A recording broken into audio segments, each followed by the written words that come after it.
Hello. Thank you for volunteering for the academic decathlon, and thank you for taking a few moments to view this in advance training video. Please note that prior to our actual competition, we will have a question and answer session that you can go through things in more detail. The intent of having this training video, as well as the printed instructions in advance, is to give everyone an idea of how this virtual competition will flow.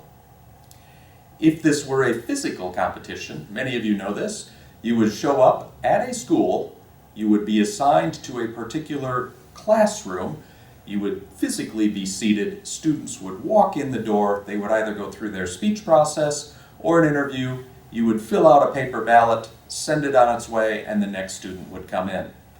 Obviously, this is a tough year for that to happen, so we are using the Zoom video conference platform to assist with both speech and interview. This is fundamentally how it will flow. As a judge, you have access to a link. The link should have been emailed to you or some other method delivered the Zoom link to you. There is one Zoom link for speech and another Zoom link for interview. When you join that link, ultimately you will be assigned to a breakout room within Zoom. So you will join the link. We will go through a short Q&A supplement to this training, and then you will be assigned to a breakout room. When you initially join your Zoom meeting, you will want to test your computer audio. When you join Zoom, you will have a prompt that asks you to join with audio or to test your speaker and microphone. If you click Test Speaker and Microphone, this is what you will see.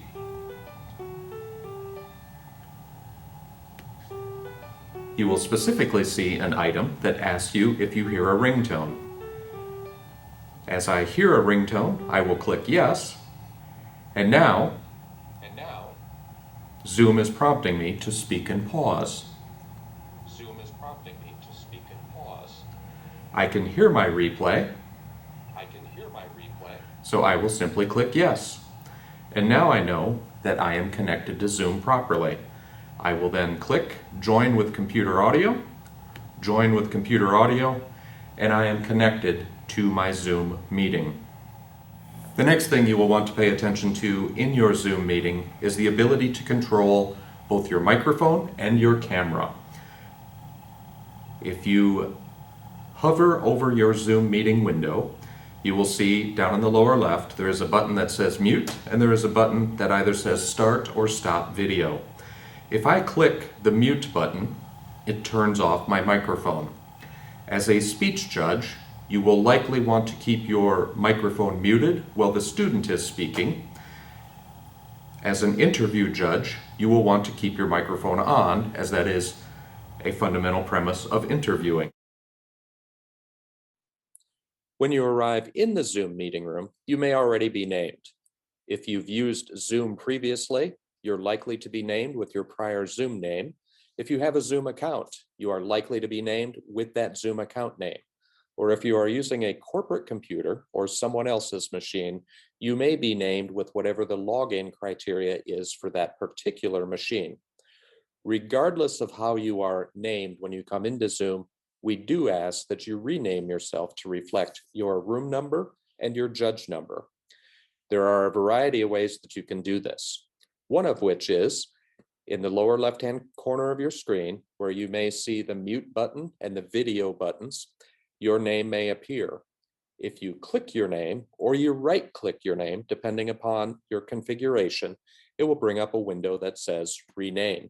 If you choose Rename, it will bring up a small window that simply asks you to enter a new screen name. And in this instance, our judge is going to be named Interview Room 1, IN1, Judge 1, and our judge's name is Brian. If Brian clicks OK, he will be labeled in that meeting as Interview 1, Judge 1, Brian. A second way you can rename yourself, if you happen to be in a meeting with other individuals, you will see individual views of your photos. Hover over your photo, click the three dots or the ellipsis, as some people refer to it, choose the option that says Rename, and it brings you to the same rename window. Now, in this instance, interview room 2, judge 2, and Naira has renamed herself to reflect being a judge in interview room 2 and judge number 2. Once all of your judges have renamed themselves, this is the way it will appear in a breakout room. As an example, interview room 1 has our student 8884 Riley, our judges Brian and Nicole, who have named themselves, and interview room 2 has our student Heather and our judges Suresh and Naira. When you are in the main meeting room, you will ultimately receive an invite to go to a breakout room.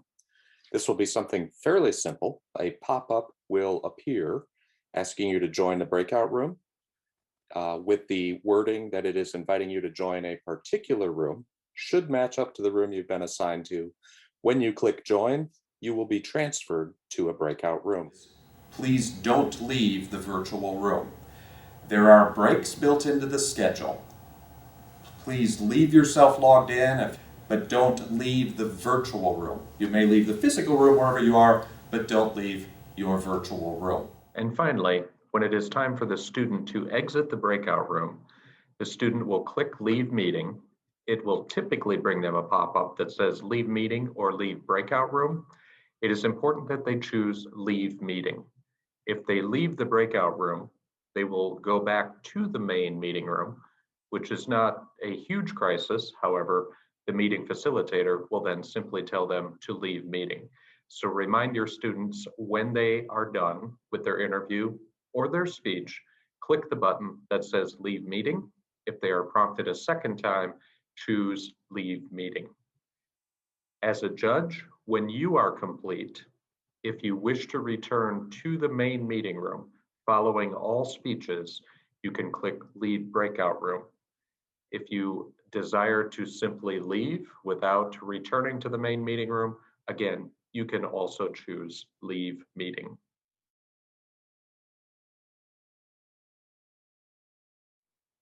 When you are in the interview room, it is important to understand the different views that you can have in place. This is an example of a gallery view. When you are in the Zoom meeting room, in the upper right-hand corner, you will see a toggle that either says Speaker View or Gallery View. In a gallery view, all participants receive the same amount of screen real estate. So here, our student Riley, our judge Brian, and our judge Nicole all have equal sized windows. If I click the view that says Speaker View, I will see that whoever is talking, in this case the student, has a larger amount of real estate than the judges. In an interview setting, if you are on Speaker View, whoever is speaking will get the larger amount of real estate. It is recommended that we do use Speaker View, so when the student is speaking, they will be much more visible to the judges than in a gallery view. With that said, if you and your fellow judge are more comfortable with the gallery view, that is also an acceptable means to proceed. The important thing here is the view is consistent from student to student. And before we move on to additional topics about the tournament itself, there is an additional item for you to be aware of related to the breakout room. In every breakout room, at the bottom of the screen, there is a question mark, an Ask for Help icon. If you click the Ask for Help icon, the host of the main room will be notified and will either visit your room personally or have one of the tech support individuals join your meeting to help you resolve connection issues, short staffing, or any other dilemma.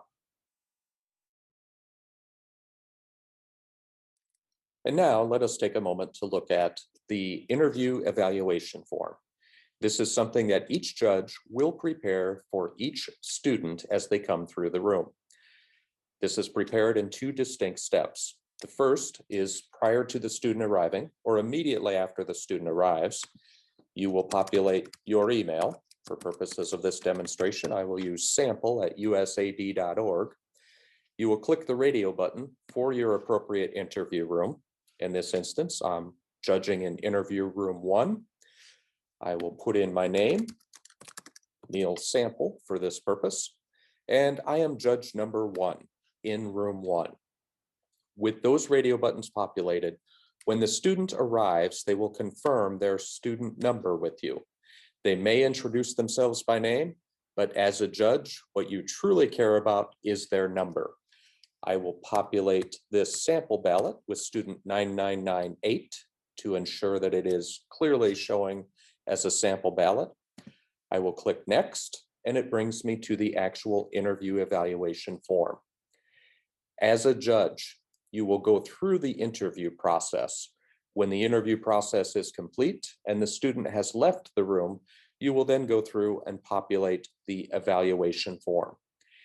It is not the intent of this training video to tell you how to choose a number. It is the intent of this training video to show you the logistics of populating that number. The judging criteria will be covered in your in-person virtual judge training.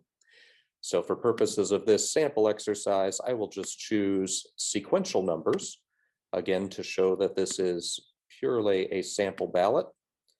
I will populate each of those radio buttons.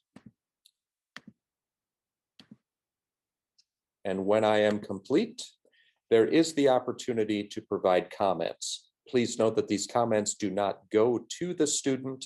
They go to the tournament organizers. For purposes of this activity, I have no comments. I click submit, and this may happen. To ensure you are not a robot randomly submitting Google Forms, you may see this recapture functionality appear. It may ask you to identify traffic lights, crosswalks, parking meters, staircases, chimneys, bicycles, or a variety of other items. Simply click on the squares that you are prompted to, click verify, and your form will be submitted.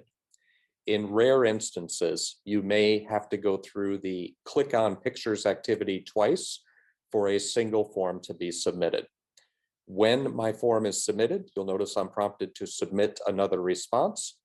If I click that, it brings me to my next opportunity to submit a ballot or an evaluation form for another student. Now that we have joined Zoom, we've taken care of the logistics of renaming and audio and video. Let's take a look at how a sample competition or a sample interview session would flow. A student will show up, the judges will greet them, the judges will go through their Q&A with the student, and it will look something like this.